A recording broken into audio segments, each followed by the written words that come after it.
on YouTube and X. My name is Nick Diamond, and I'm joined by James and Will as we break down everything from the Red Sox 8-1 loss in the series opener. We have plenty to discuss tonight, including Ranger Suárez's debut, the anemic offense, and getting picked apart by Jose Altuve. But first, let's get into our initial reactions to tonight's game. James, you can go first. Yeah, overall, pretty uneventful, or eventful for the wrong reasons. Just nothing went the Red Sox way. Suarez was battling out there. Offense didn't really do much. Allowed McCullers to get into a rhythm early. Mixed in his stuff first and second time through the order, completely different approach. Offense didn't come through. Thought they had one chance when Yoshida pinch hit, obviously later on in the game. Hit a ball just foul and then struck out. But overall, pretty uneventful, and the Sox fall to 1-3. Yeah, I couldn't agree more. It was the same notes that I have from the Red Series, just non-competitive at-bats and just looking lifeless out there with the bat in the hand. Pitching, we'll get into that, obviously. The game plan for this had to be get to that bullpen early, work the pitch count of McCullers. That bullpen was worked during the Angels series. They haven't had a day off since the beginning of the season, 4-game series against the Angels. And we couldn't. McCullers looked like 2021 McCullers out there, just absolutely mowing us down. We'll get into the metrics here in a second for pitching, but between that and just the lifeless at bats and the 2 hits through, I think 4 or 5 innings, was just lifeless. It really just set the pace for the entire series. Let's hope not, but with Hunter Brown tomorrow, it's going to be hard to expect anything different. Coming into this game, I thought this was like the one I felt really confident about winning, with Ranger Suárez on the mound and Lance McCullers not really being good in the major league since 2021. So I kind of expected the Red Sox to finally break out offensively tonight, and that didn't happen at all. We'll get into that later, but they didn't put up good at bats. Lance McCullers looked like vintage Lance McCullers. He was working fast, getting fast outs early in the game, a lot of swings and misses. It was kind of embarrassing to see what he did against this lineup tonight. But we'll start with our pitching. Ranger Suárez made his Red Sox debut. Another Red Sox pitcher in Yohan Oviedo also made his debut tonight. So we'll start with Ranger Suárez. James, do you have any initial reactions on him? He got hit hard tonight, a lot of hard hit balls, a lot of hard hit contact. He gave up a few home runs. He lasted 4 1/3. But anything on him you want to touch on early? Yeah, I mean, obviously, I think, having watched Ranger in his time in Philly, his sinker is his best pitch, and he got killed on the sinker and the cutter tonight. I feel like every sinker he threw was left up in the zone. In the first inning, they loaded the bases on 3 consecutive hits on 3 consecutive sinkers. The curveball was his best pitch, and then the cutter to Alvarez that he hit surprisingly, 394 feet. I thought that ball went 450. That was a cutter that just caught way too much of the plate. But, his cutter and sinker were not working at all tonight. And, he left too many pitches over the plate, and it cost him. There's no way that ball went 394. Like you said, I thought he sent it to the moon. I thought that ball left the stadium, and it almost did. It probably made a dent on that back wall there, right field. Yeah, that one was fair, unlike the one on opening day. Unreal. Same thoughts with Ranger over here. It's a bummer, right? No one was expecting him to go out there and get 10 strikeouts. He's not a strikeout pitcher. He's more of a, weak contact ground ball kind of pitcher. And that's fine. But to Nick's point, it was a lot of hard contact. The Astros had his number in terms of the strike zone. It was just not what you wanted to see. It looked like everything that we saw in spring and with him in the WBC was carried into this start here. Panic button, like, who knows? The case around the button's definitely open on Ranger, right? I'm not ready to press the button, but it's definitely there. I mean, I think the biggest thing going into that is, like, he is yet to be stretched out. And I know Lou and OB talked about that on the broadcast today. But he's, in the WBC, only pitched 4 2/3 total. And only made a couple starts in the spring with the Sox before leaving to join Team Venezuela. So it was, it's been a rocky spring for him. He really hasn't gotten settled yet. New team. Obviously pitched in the WBC. I think it's going to be a few turns through the rotation before we finally see him truly settle in and be the guy he was in Philly for all those years. My thoughts on Ranger Suárez tonight is he wasn't the issue. He wasn't good, obviously. This was not his best outing, and it's not going to be his best outing in a Red Sox uniform, obviously. But if the Red Sox can't score, it doesn't really matter what Ranger Suárez did. My other small take here is I think his best pitch was his curveball. It's the pitch he got 3 whiffs on. He only threw 9 of them. I'd like to see him throw that a lot more. Even to right-handed pitchers or right-handed hitters, I'd like to see that pitch. come out more often. I think it's a very good pitch. I don't know how he's used it in the past, but his pitch usage, it was the least used pitch out of all his whole entire arsenal. I'd like to see that go up higher a little bit, maybe use it more than to me, I don't like his four-seam fastball at all. I would just go sinker cutter, drop that four-seam fastball down to the last used pitch and use that curveball a little bit more. When but you think about, I'm not his pitching coach. When you think about the four-seamer, it's pretty much a straight version of the sinker in terms of velocity. Like, there's not much differential on the velocity from the four-seamer to the sinker. And Nick, I completely agree with the curveball, but he kind of used that by default the second time through because nothing else was on. So, we'll see how that progresses in his starts throughout the year, but that was definitely his best pitch tonight. I will point out he did top out at 92.5, which was a point of concern in spring training. I know early on he was only hitting like 89, 80, 90. But yeah, 92 is kind of where I want to see him. He's not going to get much higher than that. So it wasn't a stuff thing tonight. It was just the Astros hit him very hard, and the Red Sox didn't score. So that was the issue. I got to say, too, his placement wasn't obviously the best. That ball to Jordan was not a meatball by any means, but you can't be giving Jordan one of the best sluggers in the game that kind of pitch. He is going to take it that far, and he did. And again, 58% strike rate, just I want to see more from a guy that we're paying that much money to and trusting that much in our starting rotation.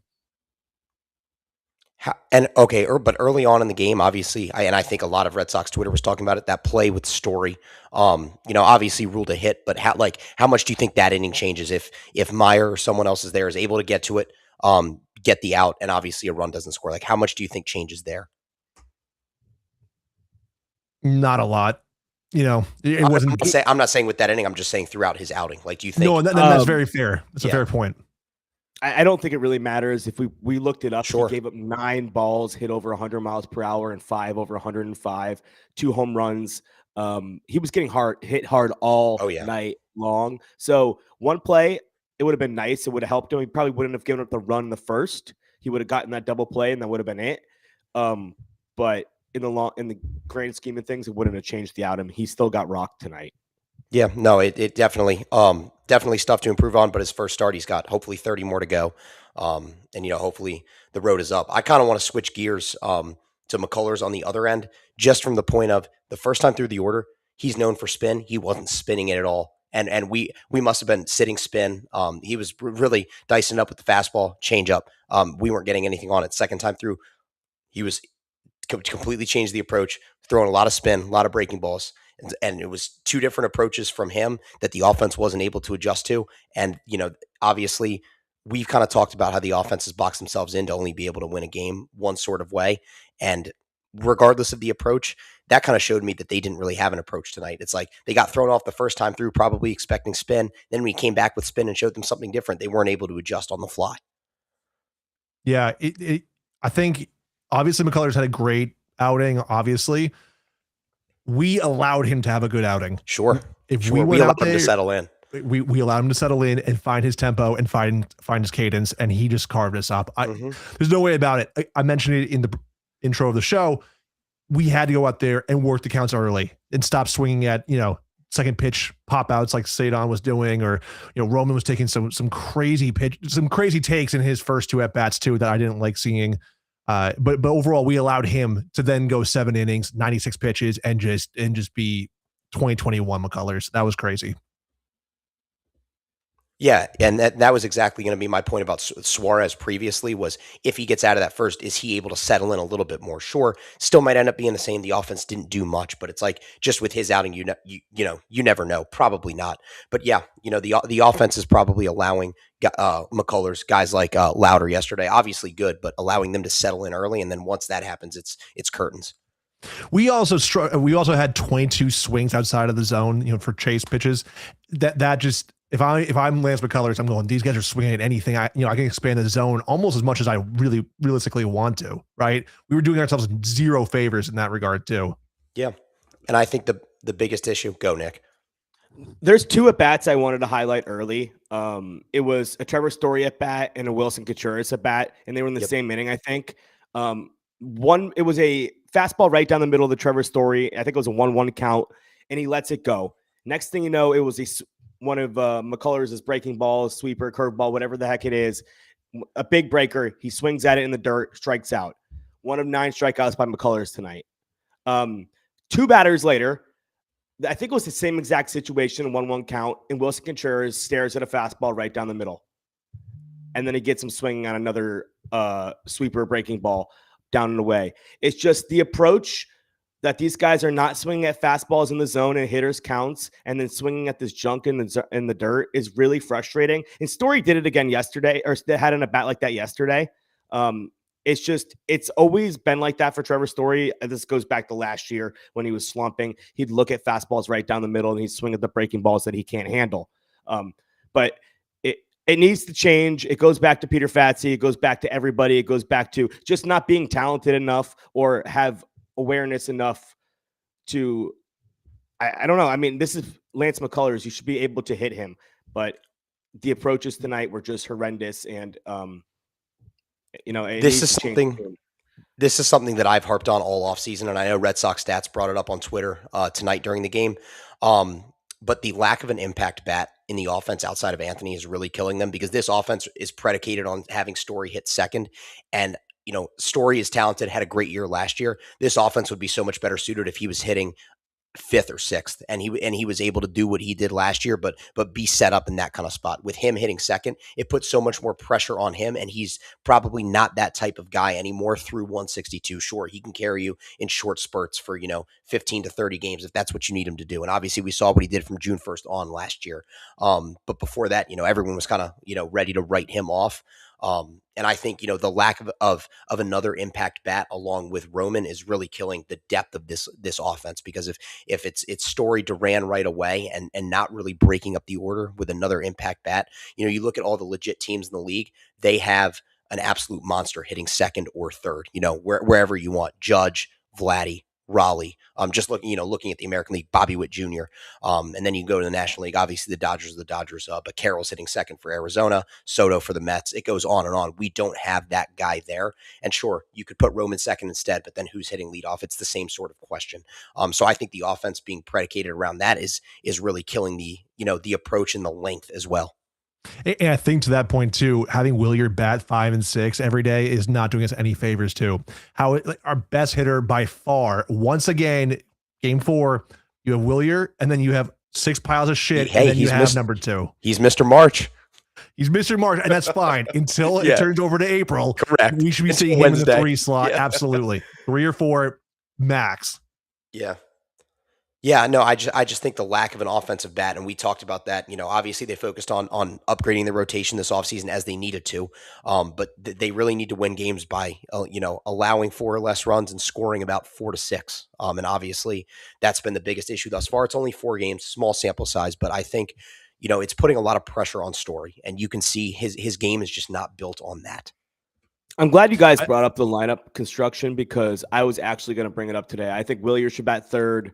You can put whatever Contreras or Story at 2 and 4, and then I think Duran should bat 5th, and I think Carlos Narvaez should bat 6th at the moment, and Caleb Durbin should bat lower in the lineup. Carlos Narvaez is consistently putting the ball in play. He's been hot to start the season. Put him at 6, Marcelo at 7, Durbin at 8, and then Rafael at 9. But I think right now that's a roster construction thing. Like, I agree with you about lineup. I mean, it's still not good enough. Yeah, sure, but that's a roster construction thing. But yeah, I agree. Also, Durbin's got to figure it out. He can't go back to Boston with a 0 in the hit column. Like, some of his at bats are just lifeless right now.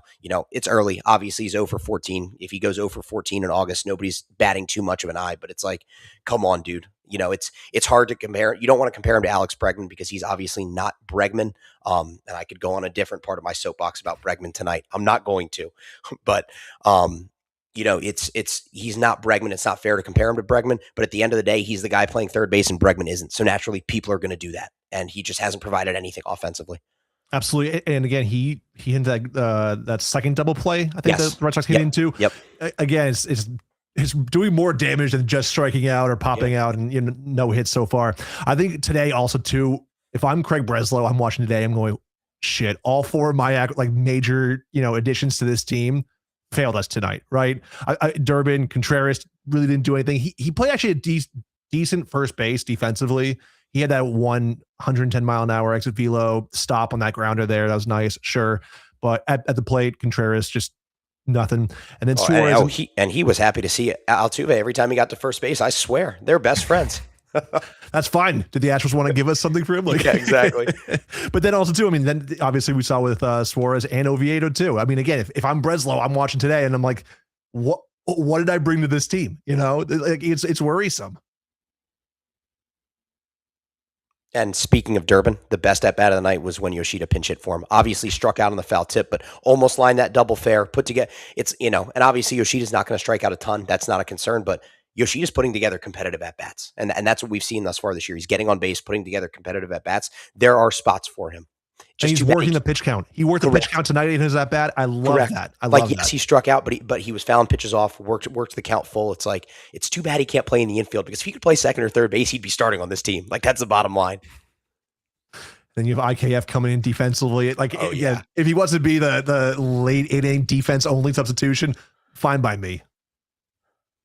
How do you feel that it was Durbin pinch hit for? I know he struggled, but he was the one to pinch hit for tonight. It was not the catcher spot. Does that say anything that we've already started pinch hitting for Durbin this early? No, I think it's more of a matchups thing and who comes up in the spot. Like I unless it's Roman or Story or Contreras or Duran, it's anyone is susceptible to pinch hit for. Obviously, throw Willier in that as well, but it's like I don't think it's a positional thing. It's like, all right, AC loves to play matchups. He loves to mix and match. He was going to get a lefty in there with McCullers still on the mound. Kind of surprisingly, I think they expected a spotter to pull him at that point. But it's one of those things where he was playing the matchups, and obviously Durbin's been struggling. But even if he's 4 for 14 instead of 0 for 14, he still probably gets lifted there. Yeah, I agree. Yeah, I think so. I was surprised it was at IKF over Monasterio again. I mean, but whatever. Yeah, didn't matter. It didn't matter in that spot. You guys want to get into Johan Oviedo? I mean, it was the first impressions of him.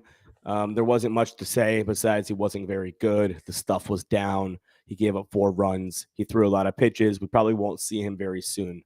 But yeah, any thoughts about him? I don't want to say I like what he did, but I can appreciate what his role is currently in the bullpen. We have a lot of question marks in terms of hasn't been proven yet in the starting rotation with Suarez, with possibly Bayo, with some other question marks in there too. If Oviedo's kind of your I mentioned it before, in case of emergency break glass bullpen pitcher to throw out there, by all means. He nothing was impressive about him tonight. It was not as advertised, definitely below expected, but he went in there, gave up a few runs and a couple bombs too. Nothing impressive, but again, if he's going to serve as that multi-inning, just get us through this game and don't waste other bullpen arms, fine. I'm so glad that Connolly early earned that starting spot over Oviedo. Oh yeah, early was obviously awesome. We talked about that last night, and that was definitely the right decision. AC choosing to kind of treat this like a college midweek game where you have a piggyback for your midweek starter and just letting him eat it and let it ride, and in a lopsided score, whether you're up and down. Again, appreciate what Oviedo did. Obviously, it didn't look good. Similar to his last spring training outing, the stuff was down. We'll see what it's like going forward. I think obviously the Sox want to, monitor this carefully with him. Between him and Early, but we'll see.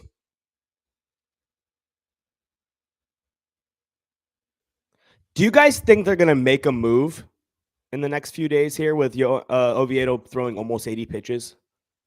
Do you think because he's going to be out for at least 4 days? I think they'll treat Rangers' next start similar to this, obviously, and if it's a game late where it's 5-4 and they got to bring Slayton, Witt, and Chapman in, because think about it, Ranger hasn't been stretched out yet, so you kind of need a pseudo starter to come in, eat multiple innings before you give way to the bullpen. And obviously, in this case, the game was over. You just let Oviedo eat it.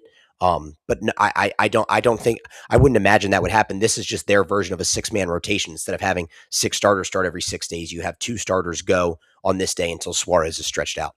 At least that's my interpretation of it. Yeah, with Crochet going on a Wednesday, the off day on Thursday, I don't see Oviedo. Yeah, you don't need to make the move with the off days. Yep.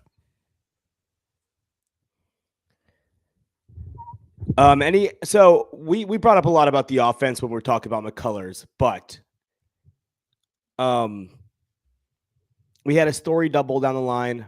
I actually want to talk about that. I think that was a little bit aggressive with the Nice slide, score though. at the time. It was a very good slide, but that was a very, very aggressive play to go there, especially with the left field wall. The left fielder cut it off very well, made a good throw. It was a good slide, but it was aggressive. It was a play you don't make in that situation when you're down that many runs. Any thoughts on that? It's going to be a quick one, but anything on that? That was just something that I wrote in my notes. I know he made it work, but it was something that you can't make outs like that when you don't have this offense that can go out there and hit home runs and make up for it. Outs aside, anything that has to do with Story's upper body, I am worried about. We saw obviously his shoulder, the whole injury that happened in Anaheim a few years ago.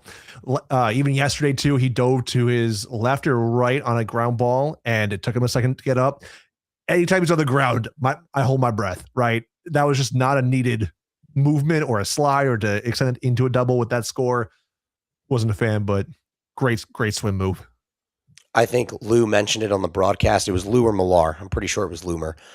He said, just like AC talks about, let the game come to you. Don't be over aggressive and try to go get it. And I think that's going to be the big message after that. Even though he was safe, don't be over aggressive. You were down 5-0 at that point. Let the game come to you. Don't try to stretch it. If you're down 3-2 in the ninth inning and you got to get that in, there's 2 outs and you got to get the runner in scoring position. Sure, fine. But at that point, nobody's going to hit a 6-run homer. So.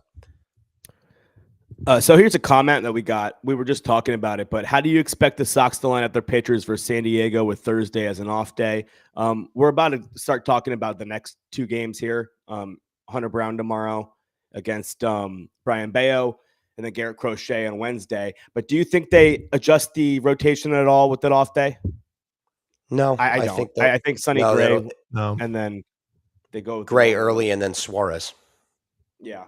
I mean, I think the only question mark besides that would have been if they sent early down, but I don't think that's happening after what we saw out of Oviedo and what we saw out of early. Just not yet. Definitely not.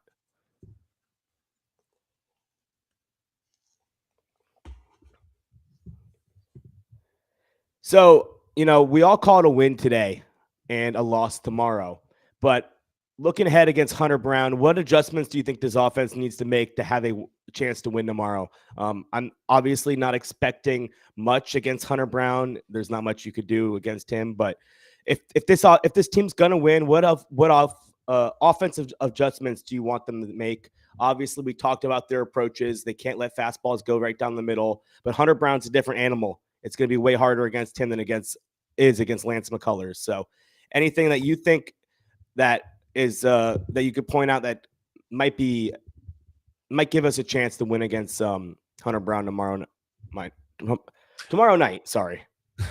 I want to see a little bit more aggression from our side. Again, we saw it today, trying to work the count, trying to get to the bullpen early, etc. But again, we've mentioned so many other players. They take strike 1, take strike 2, that might be out of the zone, and suddenly you're in the whole 0-2, and then you're lost, right? I want to see them go out there, swing hard, swing quick, and try and get some numbers up. It's going to be hard, obviously, with the matchup, but I do think it's possible, and it should be interesting to watch. Who knows? Yeah, Brown is the true definition of an ace. We saw that last year. Made his first All-Star team. His fastball sits 95 to 97. I think he averaged just above 96 last year on the fastball, and held opponents to under 200 on both his fastball and his knuckle curve. So he's got 2 wipeout pitches. We'll see how the Sox adjust. I think you got to come up with an approach and sit 1 pitch. Both pitches are deadly. Obviously he strikes out a ton of batters, has a high whiff rate on all of his pitches. So go out there with an approach and sit on your pitch and try to drive it. I think the biggest thing offensively is we talked about in the last 2 games against Cincinnati, they left 20 runners on base. Tonight, they didn't get runners on base. They only left 3 guys on base. So really didn't have guys, even traffic even on base to try to drive in. I think the biggest thing with a guy like Brown and a strikeout pitcher is get guys on base, try to drive that pitch count up early because, as a strikeout pitcher, you might be able to get him out after 5, maybe 5+. You hope that he lasts 6 at most, and then you get to the bullpen and see what happens. But you can't do that without getting traffic on the bases and driving that pitch count up. I don't have the bullpen availability tracker made yet for tomorrow, but everyone should be available besides Yohan Oviedo and maybe Ryan Watson. So you have all your leverage guys. If you can keep the game close, you have a chance late, get to the Astros bullpen, like you said. But one thing I kind of wanted to highlight, and I don't have the stats off the top of my head, but the Red Sox have struck out a ton so far this season. It's 12 today. Was it 15 yesterday? I don't remember off the top of my head in the first 2 games, but I'm assuming it's a decent number. Is that a trend that's going to go, it's going to come down going forward, or is that something we're going to see all season long? I thought with bringing in a guy like Durbin, bringing in a couple of different guys, that might go down, but so far it's only gone up.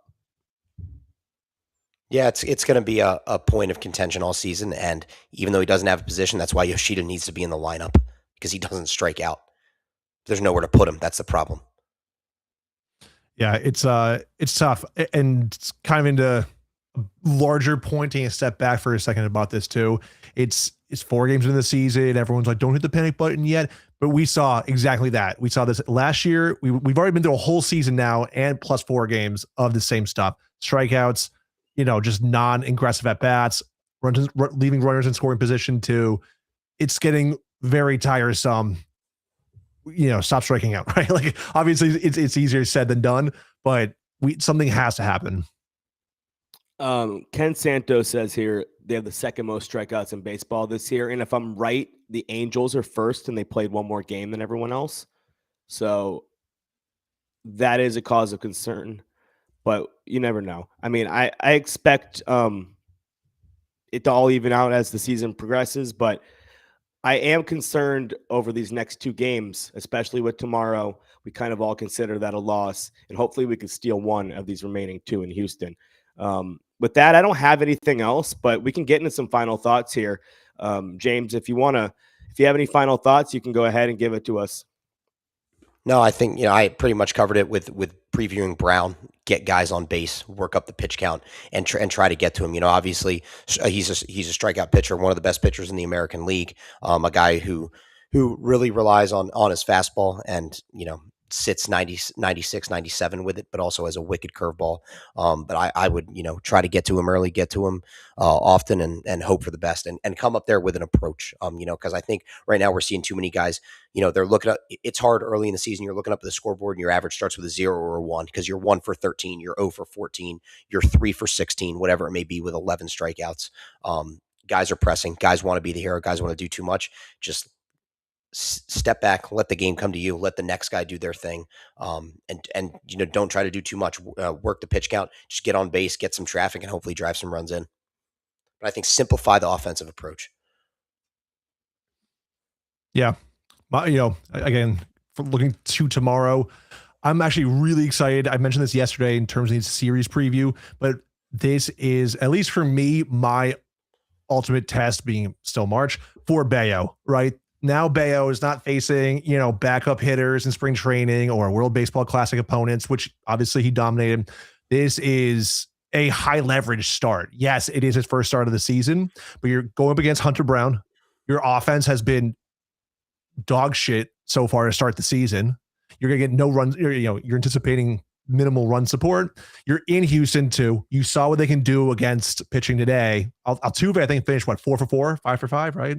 He had an insane game today. I want to see Bayo 4 for 4 with 2 homers and a walk. Thank you. Yeah. So with the walk too. I want to see Bayo go out there and be the Bayo that we've seen in the last month plus, right? I haven't seen that from him in a high intensity environment like tomorrow would be. If he goes out there tomorrow and absolutely deals, that could be a huge momentum changer for not only, the rest of tomorrow, but also game 3, and then take that into the home opener too. It could be a huge table turner, but I got to see it from him first. So really excited to see that matchup tomorrow.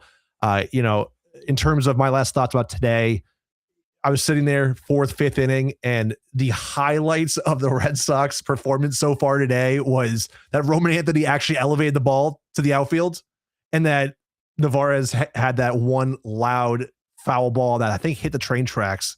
That thing was smoked, but it was foul.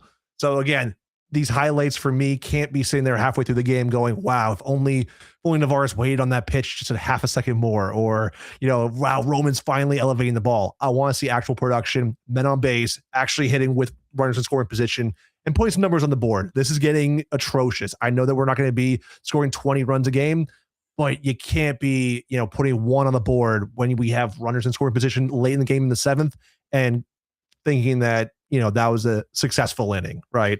It's just not acceptable.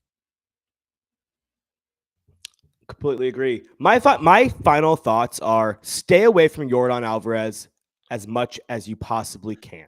I was just going to say that because I have his numbers up against Bayo right now. This guy, that's what I was going to say. This guy is absolutely terrifying. He hits the ball harder than anyone I've ever seen. His presence is intimidating. He's a terrifying presence. And Brian Bayo, I didn't have the numbers up, but I'm just saying Brian Bayo just seems like this guy's absolute perfect. If he was going to dream up a pitcher, it would be Brian Bayo. I just say walk him 4 times. I don't care. Stay away from Yordan Alvarez. When he's healthy, he's the second best hitter in baseball besides Aaron Judge. And he's not the best player. I think obviously Ohtani's the best player, but we won't get into that. But he's the second best hitter besides Aaron Judge when he's healthy, and he's terrifying. Walk him 4 times, walk him 5 times. I don't care. Don't let Yordan Alvarez beat you. Make Jose Altuve go 4 for 4 or 2 home runs.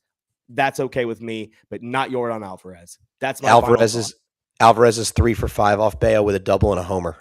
So limited sample size, but yeah, just stay away from Yordan. Just throw 4 up and walk him, unless there's nobody on and 2 outs and you're up 6-0. He's scary. Is there a scarier hitter in baseball? I mean, Shohei, Judge isn't really that scary under pressure, but is there a scarier player to face in baseball? I don't think so. If you're the Red Sox, Giancarlo Stanton, he's just, he destroys the Red Sox. So yeah, Stanton. And Willie Abreu in March. Yeah. All right. Anything else, guys? I mean, I really bad loss today. Hopefully they bounce back, but 1-3. We don't want to go 1-4, but you got to go back to Fenway with at least 2 wins.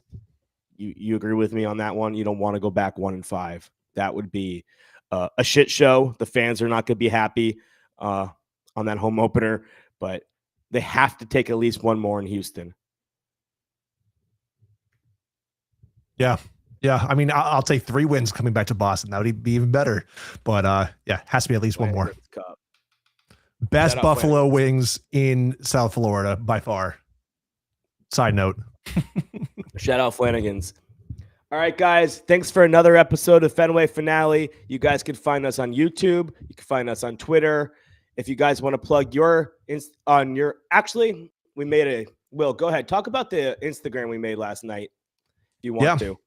Absolutely. So now we're on Instagram, Fenway Finale. We're posting everything from highlights from these episodes. We're uploading the jersey tracker. We're uploading the bullpen tracker, if you want to call it that, as well. We'll be starting to upload daily lineups as well. Basically, anything that you want to see from this show is going to be over on the Instagram too. So check it out, Fenway Finale on Instagram. Yep. Thanks, guys, for watching. James, if you want to plug your socials, you can. Will, as well as you. But if not, you can find me at N Diamond Media. Thanks, guys. Go ahead, James. At 15 Higgins on Twitter. Yep. And at Will. Big League Will on all socials. All right. Thanks, guys, for watching. And go Sox. Hopefully we can win one tomorrow.